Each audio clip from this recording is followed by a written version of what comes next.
আসসালামু আলাইকুম, সবাই কেমন আছেন? আশা করি সবাই ভালো আছেন। আলহামদুলিল্লাহ, আপনাদের দোয়া অনেক ভালো আছি। তো কাজ একদম শেষের দিকে, শুধু এই যে এই গ্যাপটা আর এখানে সামনে একটা গ্যাপ আছে, এখানে 5 ফুট গ্যাপ থাকবে একটা গ্রিল বসানোর জন্য। এটাই শুধু আছে বাকি, আর সম্পূর্ণ কাজ শেষের পথে। আর এদিক দিয়ে কিছুটা গাঁথনির কাজ বাকি আছে, যা আপনাদেরকে দেখাবার চেষ্টা করতেছি। শুধু এটুকটা আছে আর এই কাজটুকু আছে। আজকে দিন এই কাজটুকু করব, করার পরে গাঁথনির কাজ কমপ্লিট হয়ে যাবে ইনশাআল্লাহ। তো আপনাদেরকে যা আরেকটা কথা জানার চেষ্টা করছি যে এখানে যে দরজা এবং জানালা আছে এগুলা কিন্তু এখন লাগানো হবে না।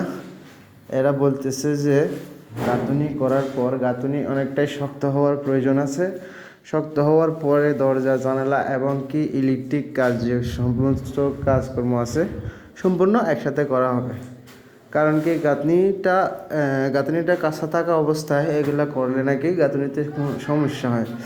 তো আমরা তো নতুন নতুন অবস্থায় করে ফেলি।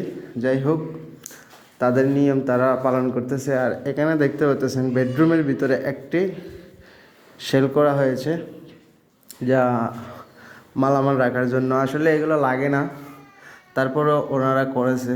আমরা না করছিলাম যে বেডরুমটা নষ্ট হয়ে যায়, যে একটা বেডরুমের ভিতরে যদি একটা সেল করা হয় তাহলে বেডরুমটা নষ্ট হয়ে যায়। যে কারণে দেখতে পাচ্ছেন আপনারা পলসাদে অনেকটা জায়গা আছে, এখানে অনেক মালামাল রাখতে পারবেন। তারা বললো যে না, ওটার মাল সামানা ওখানে থাকবে আর এটার মাল সামানা এখানে থাকবে। যে সম্পূর্ণ যে আপনাদের লাকি স্কোন ব্রিড কেস বলেন, টুকটাক সামান আর কি। আর এদিকটা এই রুমটা তো দেখাইছি আপনাদেরকে আগে। আর সামনে তো ইনশাল্লাহ বারান্দা টারান্দা অনেক আগেই করে রাখছি। বারান্দার চাল টাল সম্পূর্ণ করা কমপ্লিট, শুধু প্লাস্টারের বাকি আছে। তো গ্রিল টিরিল লাগানোর পর ইলেকট্রিক কাজ করারও পর আমরা প্লাস্টার করব। বাথরুমের পলসাদের কথা বলতে হয়, যদি বাথরুমের যে জায়গাটা দেখতে পাচ্ছেন এই যে হচ্ছে বাথরুমের মেন জায়গা। আর এই যে এখান থেকে বাথরুমের বাহির এখানে কিন্তু একটা বেসিন হবে। তো অথচ এখানে কিন্তু পলসাদ করা হয়ে গেছে অলরেডি। পলসাদ করার কথা ছিল কিন্তু শুধু বাথরুম পর্যন্ত এখানে দেওয়া হয়েছে, যাতে এই জায়গাটা বেড়ে যায় আর একটা সৌন্দর্য বেড়ে যায়, কারণে দেওয়া হয়েছে। তো আপনাদের কাছে অবশ্যই কেমন লাগে আমাদের কাজগুলা আপনারা কমেন্ট করে জানাতে পারেন। ইনশাআল্লাহ আপনাদেরকে যা পারি সম্পূর্ণ দেখাবার চেষ্টা করব। পাকঘরের ভিতরে একটু কাজ আছে, আপনাদেরকে দেখাবার চেষ্টা করি। দেখুন, এখানে কিন্তু পাকঘরের ছোট্ট জায়গায় করার কারণে দেখতে পাচ্ছেন শুধু এখানে একটা সোলার সিল করা হয়েছে। আর এই 3 পাশে দিয়ে সিল করা যাবে না বলে শুধুমাত্র মানে জিনিসপত্র রাখার জন্য এক পাশে দিয়ে মিডশিপ সিস্টেম করে, যেমন 1টি 2টি 3টি এবং 4টি একসাথে 4টি সিল করা হয়েছে, যাতে একটা মিডশিপের মতন হয়ে যায়।